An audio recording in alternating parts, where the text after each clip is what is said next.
અને દેવ પોઢી ગયા એમાં ગોટાળો થયો. હા, ઉઠીને જગ્યાએ હા ઊંઘવાનું આવી જાય અને ઊંઘવાની જગ્યાએ ઉઠવાનું આવી જાય. ઘણી વખત આવું બને, પણ આની પાછળ હેતુ છે. આ તો દેવ ઉઠી 11 આજે કૃષ્ણ ભગવાને 11 દિવસે રૂક્ષ્મણીને લઈને 33 કોટી દેવતાની સાથે ગિરનારની પરિક્રમા કરી. આજનો દિવસ અને દેવ દિવાળી એટલે પૂનમે પૂરી થાય છે. માળવેલો, જીના બાવાની મઢી, બોરદેવી, આપણે બધા વિસામો લેતા જઈએ છીએ. 5 દિવસની હોય છે. 11 પરિક્રમા ઉઠે ભવનાથ તળેટીમાંથી અને હરતીકોર ગિરનારની પરિક્રમા કરે. પહેલી પરિક્રમા જ કૃષ્ણ ભગવાને રૂકમણીએ કરી હતી. એના ભેગા 33 કોટી દેવતા હતા અને ત્યારની આ લીલી પરિક્રમા કહેવાય. 33 કોટી દેવતાનો વાસ પણ ગિરનારની અંદર છે. અને એટલે જ કીધું છે ક્યાંય તીર્થ ન કર્યા હોય, 68 તીર્થ જો ન ગયા હોય ને, ગિરનારને દર્શન કરી આવીએ, પરિક્રમા કરી આવીએ અથવા ગિરનાર ચડી આવીએ એટલે બધા તીર્થોનું પુણ્ય મળી જાય. અડી ચડી વાવ ને નવગણ કૂવો જેને ન જોયો તે જીવતો કૂવો. દામોદર કુંડમાં નાયા આવે એટલે ગંગામાં નાયા જેટલું પુણ્ય મળે. આ બધો જ આપણે આપણા શાસ્ત્રોએ આપેલું છે. ગિરનારે તો ભગવાન પાસે વરદાન માંગ્યું હતું, બ્રહ્મા વિષ્ણુ ને મહેશ પાસે, કે મને બધા કરતા મહત્વ વધારે આપો તો જ હું અહીં રહું, નહીતર રહું નહીં. અને એટલે જ આ લીલી પરિક્રમા આપણે આજને દિવસથી શરૂ થાય છે. એટલે આ મોટી 11.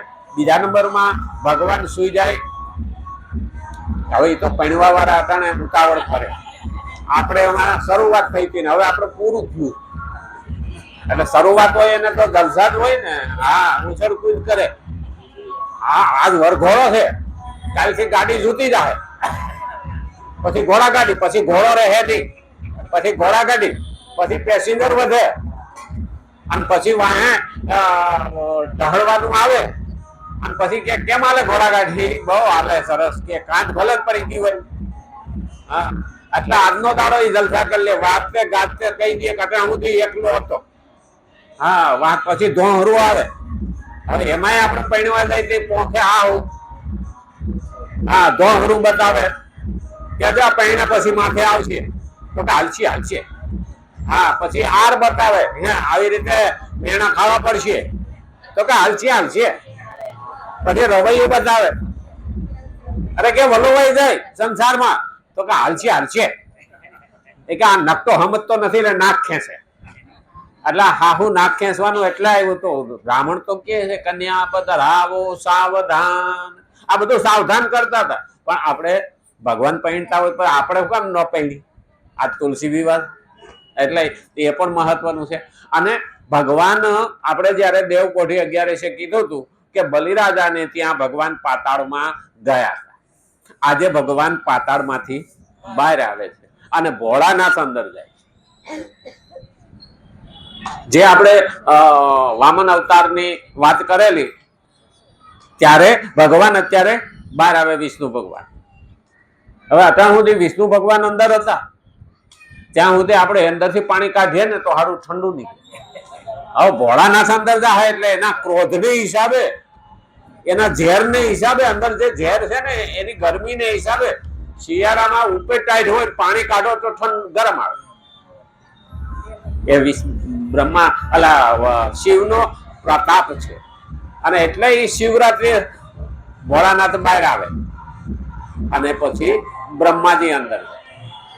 આવી રીતે 4 મહિનાના વારા છે બ્રહ્મા, વિષ્ણુ ને મહેશ. એ પણ આપણે આજ દેવ ઉઠી 11 લાગુ પડે કે આજ વિષ્ણુ ભગવાન ઉઠ્યા એટલે કે બહાર પાતાળમાં. એની પાછળનો બહુ મહત્વનો હેતુ છે. પણ હા, બેકાર છે ને 5 મિનિટ વહેલું બંધ કરવું નહીં.